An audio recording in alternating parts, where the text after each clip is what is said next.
here to talk about how to take a handful of reading assessments and then group your students using those assessments quickly so that you can get started into guided reading groups or small group reading instruction as fast as possible.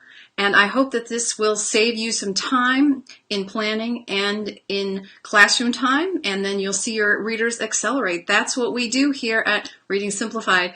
Welcome, I'm Marnie Ginsberg, and I'm going to just give you a little presentation on a few easy tests that I'm going to give you for free that can help streamline reading instruction. So our job here at Reading Simplified is to help classroom teachers or homeschool parents streamline reading achievement so that they can streamline reading instruction so that they can save themselves some time, and then to accelerate their students' reading achievement. So we can do both at the same time and not have to create endless activities and doubt what's the next best step for our students. Okay, so let's dive into this topic that I promised. It is called Quick Assessments to Help You Group Students with Ease. So let's see if I can pull it up here. Here we go. So I want to show you this one. I'll hide this. Here we go. How does that look? Let me know if you're popping in and say hi. Actually, I've got two up here on the screen, so I don't need all that. There we go. That's a lot better. This is our topic for the day. So let me move this over here. Quick assessments to help group your students with ease. Okay, so let's dive into this topic of making grouping our students a little simpler. So the first thing, kind of as a background to this, is that the way that this is simplified for us when we're using the Reading Simplified approach is that we only use, or we don't only, but we choose mainly 3 core activities called Switch It, Read It, and Sort It. And you can learn about those at that website that's listed there, readingsimplified.com/start-here, /start-here. And so we're not going to talk too much today about those activities. A lot of you have probably heard about Switch It before, at least that. Maybe you've heard about all of them. And but I prefaced everything that I say here with that because the grouping that I'm going to recommend is based on these 3 core activities. And so if you don't know what these 3 core activities are and you're just coming to Reading Simplified out of the blue, you may not be able to follow as easily. So just know that I provide teaching about this on that website. And also, if you haven't seen me present about those 3 core activities in a workshop, I would love for you to join me. If you go to any page on my blog, readingsimplified.com, you can see at the top banner an opportunity to join in a workshop that's coming up. So please keep that in mind if you want to know how to streamline your reading instruction with particular activities that save you a lot of time. So that's a little background. The assessment and the grouping is kind of contingent on knowing that we only have a handful of activities that we can turn to move kids along rapidly. So hopefully that will make some sense to you. And if it's not making sense, you know where to go to find more information.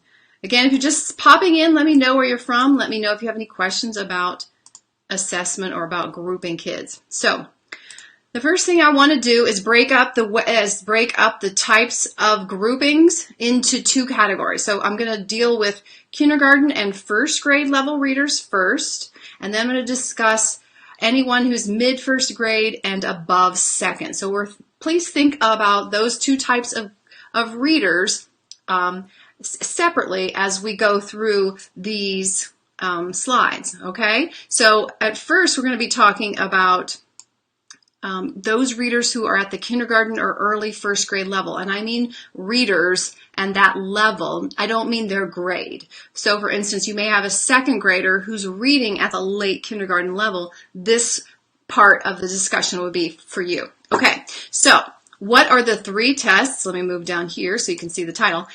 What are those 3 tests that can make your groups more simple? So For most kindergarten and first grade level readers, just use these 2 or 3 tests.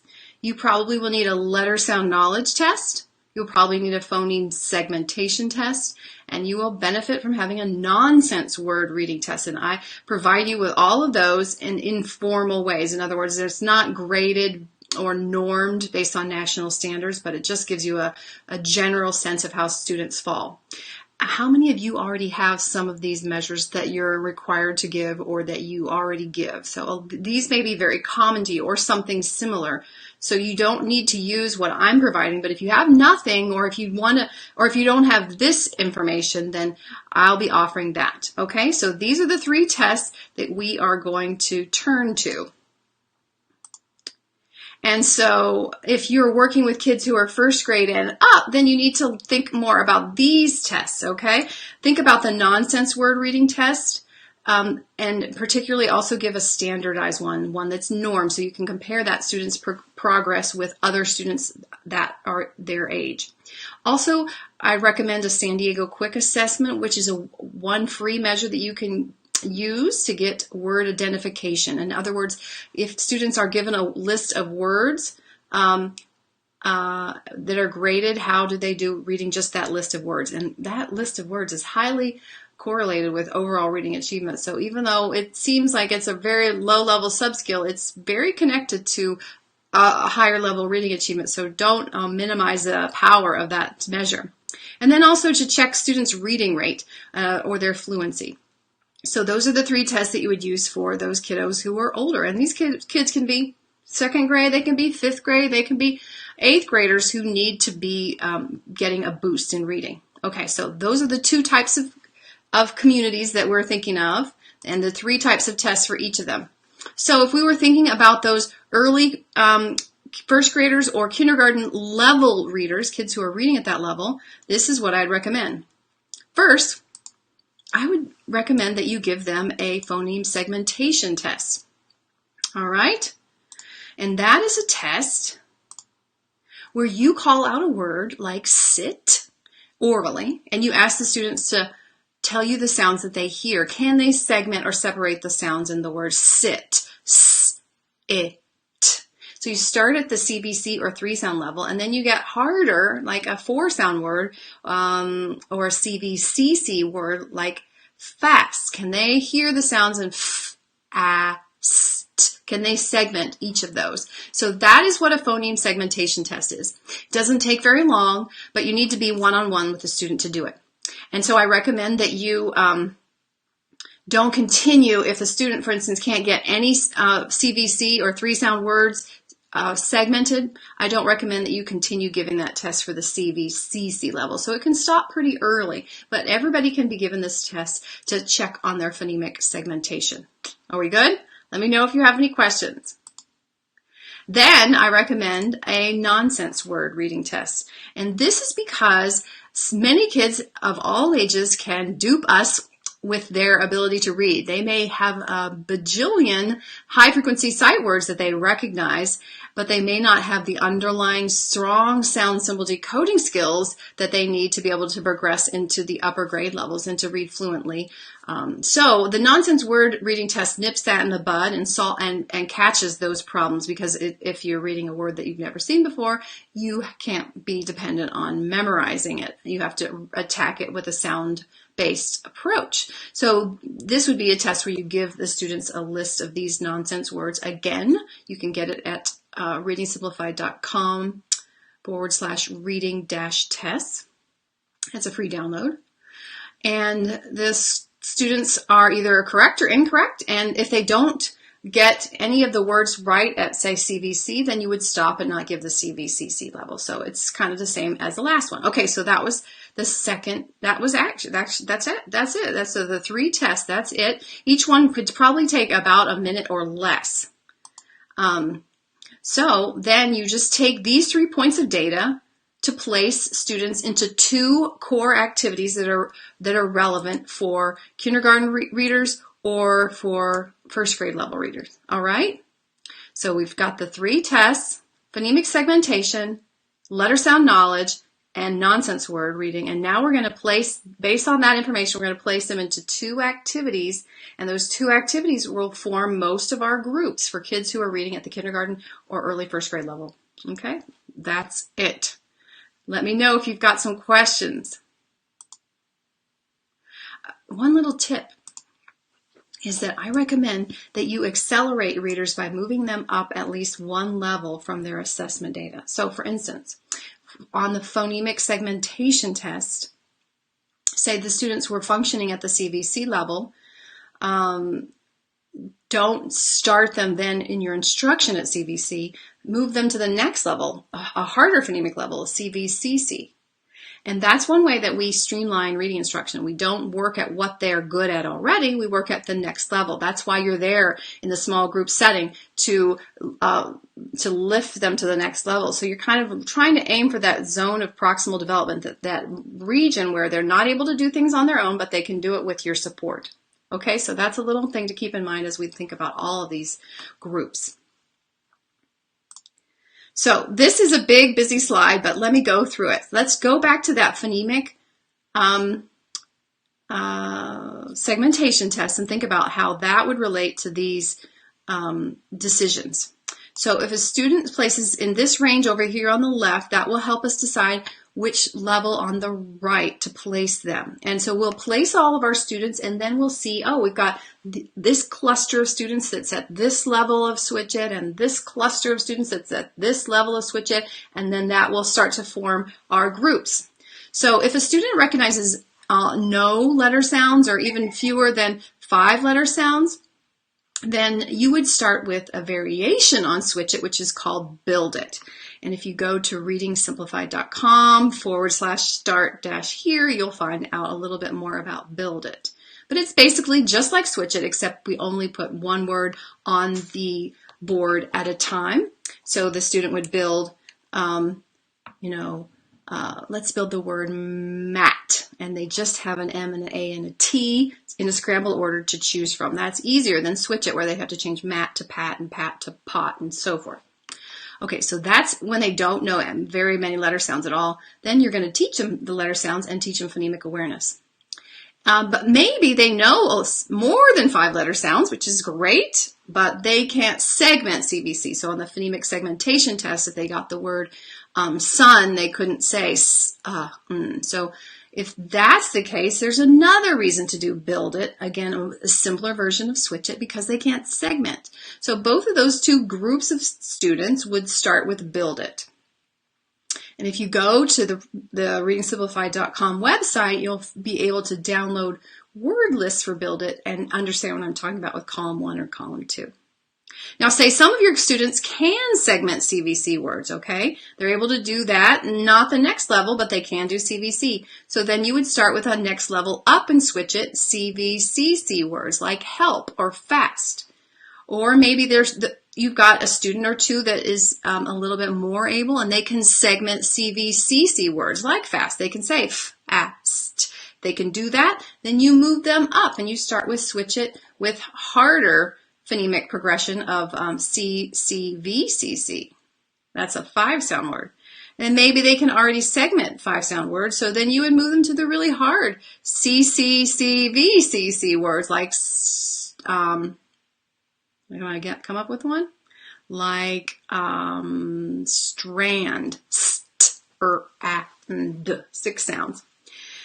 And if they can do 6 sounds already, they're really advanced, so you probably want to move them to a similar level, but do nonsense words so you can move quickly through a word list in 2 or 3 minutes and continue to challenge their phonemic manipulation. Okay, so we've gotten that. Basically, we've taken the letter sound knowledge and the phonemic segmentation test, and we have made decisions about where students will go into 2 activities, whether it's a variation on switch it, build it, or switch it itself. So we're starting to make decisions about where kids go. So you would take a kid's score and decide, okay, switch it, 4 sounds. Good, Brittany, thanks for the thumbs up. Let me know if you have any questions. Okay, so yeah, I just said what I have now in the picture. So we're going to start grouping our kids based on those Switch It word lists. But this is just part of the journey. We're going to do the next thing now. So then we take that nonsense word reading data, and that it helps us group for Read It, another very important core activity for beginning kindergarten and early first grade level readers. So if your student is placed in this range on the nonsense word reading test or on the letter sound knowledge, then you make these decisions. So say the student can't, again, recognize as many as 6 letter sounds, and they're in that 0 to 5 letter sound range. Well, it'll be pretty hard for them to read a new word if they can't, recognize any letter sounds whatsoever. So maybe you want to wait a week and continue to focus on Build It. Okay, so that would be the first group. Then maybe the kids know more than 5 letter sounds. That's great. They can already start doing Read It. They don't have to know the whole alphabet to be able to do Read It. They can look at words with M and O and A and P and T and S and make a lot of different words like mom and mad and, well, not mad, mat and sat and mop and pop and so on. So those kids who know at least 5 letter sounds, they would start with Read It, again, column 1. If you go to readingsimplified.com/start-here, you will find links to get free word lists that will make sense to you. So you would start them at the easiest level of Read It. But maybe you've got kids who can read nonsense words at the CVC or 3-sound level. Then you would start them with Read It at the 4-sound word level. Remember that principle that we talked about earlier? You move them up to a level that's higher than their current level of independence. Thank you, Cheryl. If you guys have any questions or doubts about how these tests might work for you, I would love to hear them. Or if you have tests that you're already using, you want to know how to interpret them. If you have to use them, might as well not use something different, but let me know. Okay, so this is basically the same thing that we had in Switch It. If they're at a certain level, then we move them up to a harder level phonemically. Except you'll notice that at the bottom here, the last 2 rows, I skipped straight out of Read It and into Sort It. And Sort is where kids handle the advanced phonics level, okay? So if they can blend a 5-sound word and read it, that's great. They probably don't need a lot of Read It practice because Read It actually does the same thing that Sort It does and adds the layer of teaching the advanced phonics, which is like the long vowels and all those other crazy vowel combinations that aren't very reliable like the short vowels are. So that's something that would happen down here at this level. Okay, so we've started to group based on Switch It. We've started to group based on Read It. And these will make a great part of what your beginning guided reading lesson will look like for word work. You'll just take Switch It at the certain level and Read It at the certain level, and that'll be a fabulous word work component to your guided reading sessions. You'd also fill it out with reading a new text and rereading old text, but the driver of the instruction is really Switch It and Read It, and then you choose the text based on where they are with their Read It levels. So that's how, that's why we're kind of reducing this grouping exercise down to these two core activities for those kids who are at the early stage of reading. So another way to think about this, to not let yourself get overwhelmed, thank you, Angela, is to place each group along the Reading Simplified Streamline pathway. So what the Streamline pathway is just a one-page view of how any reader becomes fluent, moving from not knowing many letter sounds to knowing advanced phonics like long vowels and becoming fluent. It's really just a 12-step process. So if you took that early on letter sound knowledge test and the Switch It and Read It, you might have some kids who don't know anything but maybe short A, and maybe they can't segment CVC words. So remember, we would have put them at Build It, and they wouldn't even be doing Read It yet if they didn't know how to segment a CVC word and they didn't know more than 3 or 4 letter sounds. So they would be at level 1 on the Streamline pathway. But maybe you had a group of kids who was able to segment 3-sound words, so they're doing Switch It at the CVC level, but they're doing read it at the CVC level, and you know that they know several of these short vowels like short A and short O and short E, but they don't know short U, so you'll do more short U and then add in a lot of the other vowels when you do switch it too, because you want to switch back and forth, sun and fun, to keep them developing their ability to perceive sounds, but also to recognize the letter sound correspondence. So basically, if you look at levels 1 through 4, the emphasis is really on the short vowel knowledge. Then we also fold in other consonants and consonant digraphs early then. So some kids will be at doing read it and switch it with an emphasis on maybe level 2. Other kids may be doing those same activities with 3 sounds or 4 sounds, but maybe they would be at level 4. And then remember that last group we talked about was doing really well with switch it at the 4 or 5 sound level. They would already, and they probably know their short vowels, so they don't need to camp out here, right? So they would move into the advanced phonics level, and they would start right here at level 5. So they would be doing sort it with the O sound, and they would be doing switch it that would be advanced, like CC, VCC, or above, and maybe even nonsense words. So basically, you take the letter sound knowledge, the phonemic awareness, phonemic segmentation, and the nonsense word reading to place kids into 2 main activities, mostly switch it or read it. And then you group those children who are similarly able into clusters. And then you put those clusters at each of the level on the streamline pathway. And so you work on, for group 1, say you would work on level 1, maybe for a week, maybe 2 weeks if you're in kindergarten. But then you would be moving to level 2 in a week or in a day or in 2 weeks, depending on how quickly they were picking it up.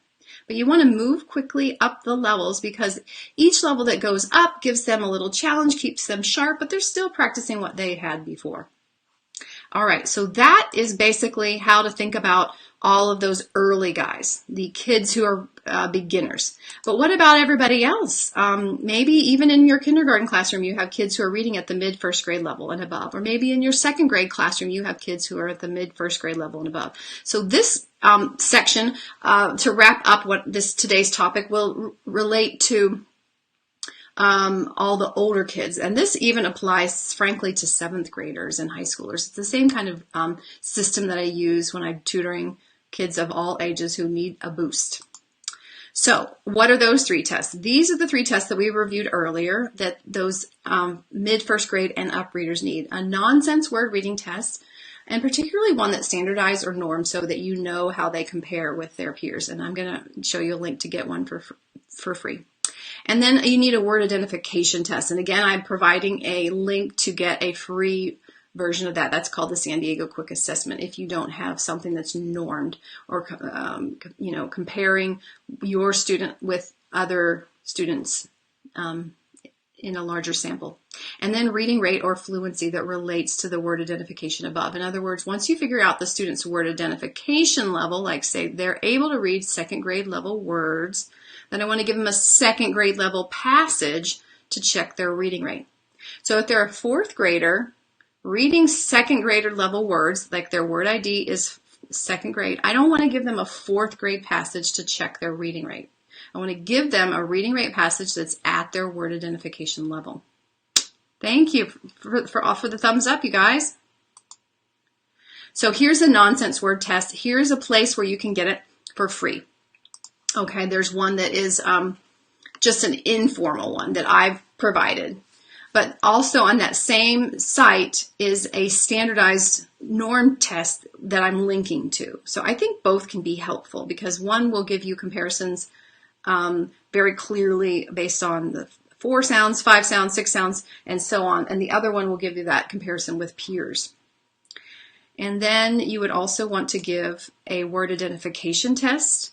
Again, I'm linking to a free one that you can give. And these words just get progressively harder so you can see what level your student is able to read. And then Based on their word identification, you choose a graded passage to give students something short to read aloud, and you time them. And you want to see how many words they read correctly in 1 minute, and then you can compare that to national norms. And again, I have a link there at that website, readingsimplified.com/reading-tests for how to compare a student with their international, or rather national norms. And those norms are based on the US, but I don't think they would vary hugely in other English-speaking countries. So that's going to give you a good background knowledge, but now we want to start moving closer to grouping. So you do the same thing with these older kids that we did with the younger kids, or I shouldn't say older and younger, more advanced readers and less advanced readers. You take that nonsense word reading test, which again is helpful because it really zeroes into whether or not they're using a sound symbol matching approach or sound-based decoding approach, or they're just memorizing based on the beginning letter sound, or maybe parts of the letter sounds in the word, but not really a full left to right blending of the word's properties. So that's why the nonsense word test is so important. So maybe they're able just to blend and read a CVC or a 3-sound word. Then you would start with switch it. Where would we start? Guys, some of you who are still here, who've been here all along, I should say, you're pros, you know we got to move them up, right? If they're at CVC, we don't teach them at the CVC level. We teach them at the next level up, maybe even 2 levels up.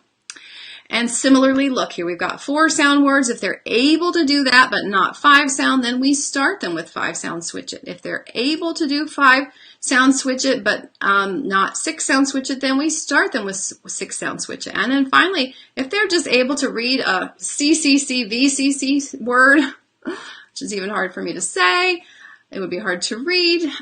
If they can do that, then they just need to go into the similar level, or like CCVCC or CCCVCC, but at nonsense words, so that they can quickly move between words, and also they really develop their phonemic manipulation and phonemic segmentation that way. So that is how we start to place kids for switch it. And then we just group for sort it. Again, these kids are probably able to do read it, and so we move to the next level of sort it, and this is what we do. Basically, anyone who is not super fluent and not far above their grade level would benefit from going through the sort it activities and our sort it mindset as we approach decodable text. So those students, if they can read CVC nonsense words, for the most part, maybe they're not perfect, but they can do it some of the time, then you would begin sort it with them. Students who read at higher grade levels can use harder word lists. So everybody can do sort it if they fall into this category. Some kids may get words like for the O sound for sort it, like go and show, and other kids may get harder level words that are 2-sound that have the O sound. So that's just how you vary the difficulty, but you keep the same activity. And that's one reason that it's helpful to get that grade. Another reason it's helpful to get that graded word identification knowledge, so that okay, they're actually doing, they're pretty much like on grade level. If they're in the 2nd grade, that I know they know hundreds of high-frequency sight words. I don't need to worry about giving them the word go and show. I'll give them the harder word lists. So that's grouping. And then you do the same thing that we did for the younger kids or the younger readers. You group them based on the streamline pathway. And this is a 1st grade pathway, and this is pretty similar to what every kid will get 1st grade and above. Notice down here in level 1, unlike the kindergarten pathway, we don't have 4 levels for learning all the consonants and all the consonant digraphs and all the short vowels. Rather, all of that is collapsed into 1 level. So you review that stuff, pick a switch it level that's applicable for those students, but you move quickly, if not immediately, at the beginning of the year into advanced phonics and start with sort it. So some kids will be doing switch it with 5-sound words and sort it with fairly easy words like go and show. Other kids will be doing switch it with maybe 3 or 4 sound words and sort it with even easier words. And so then everybody is given a more and more difficult level of Switch It, and they're doing the same O sound because you're probably going to start them at the same place so that you can get them all through the streamline pathway, learning the basic phonics information that they need to be able to infer more and more words themselves. And so some kids are going to be at level 1, and some kids will be at level 2. And some of those kids at level 2 will be doing easy O words, and some of those kids at level 2 will be doing hard O words. Some of those kids at level 2 will be doing easy O text. Some of them will be doing hard O text. And so one group may move within 2 or 3 days to level 3 if they're just flying through this. But another group may take a whole week to do the O sound. So then you start to stagger your groups, and they're shifting and their progression up the streamline pathway. But I think that encompasses the gist of what I wanted to share with you today, that there is basically only a few tests that you need to be able to get general grouping started at the beginning of the year, assuming you know that there's only a handful of activities that it takes to move kids along to become good readers. And if you don't know about those activities that I've been discussing about, please go here to this website, readingsimplified.com/start-here, to find out about these 3 activities: Switch It, Read It, and Sort It. Some kids will be here, and you'll need these. Some kids will benefit from these tests, and then kids who are more advanced will benefit from these. Sorry, just lost myself here. My Facebook Live screen is tricking me. These are the ones that I wanted to say. So that was really sophisticated and advanced stuff. It's advanced to learn if you don't know the 3 activities or you don't know the handful of assessments. But if you get your head wrapped around it, then it saves you a ton of time, because you can quickly see how everybody falls pretty much somewhere on the streamline pathway, unless they're advanced and reading well above grade level and highly fluent. And that's how you can group kids into clusters so that you can meet their needs with Switch It, Read It, and Sort It at a certain level. And then you can pick up another group right after that, use the same activities, but have slightly different reading levels. So that is how you can group quickly with a handful of assessments. Check out the links that we've mentioned today so that you can start to think about this, because I want this to not overwhelm, because my mission is to streamline. But I know with the big back to school, it's so daunting to try to do all that we have to do. So I wanted to give you at least a vision, if you don't do it immediately, if you do it next week and then the week after, thinking about how you can take your kids and fairly quickly figure out who needs to be where. And if you don't have this information, maybe you have other information from a previous year, so you can quickly sort people. And then as you work with them, you'll learn more about, well, this student can handle Switch It at the 5 sound level, and the rest of the group is only handling it at the 3 or 4 sound. So maybe I'll move this student over there. But at least knowing where kids are generally will help you figure out how to group. Would you like future complimentary trainings like this here at Reading Simplified? Then make sure you ring the bell here at YouTube to become a subscriber so that you learn more of our ways of streamlining instruction and accelerating students' reading achievement. And you can also find us on Facebook at Reading Simplified, usually on Tuesday nights, 8 p.m. Eastern Standard Time. We go live with other complimentary trainings, and we give away some freebies for teachers and parents. So I hope to see you here again next time on YouTube or even on Facebook. Take care.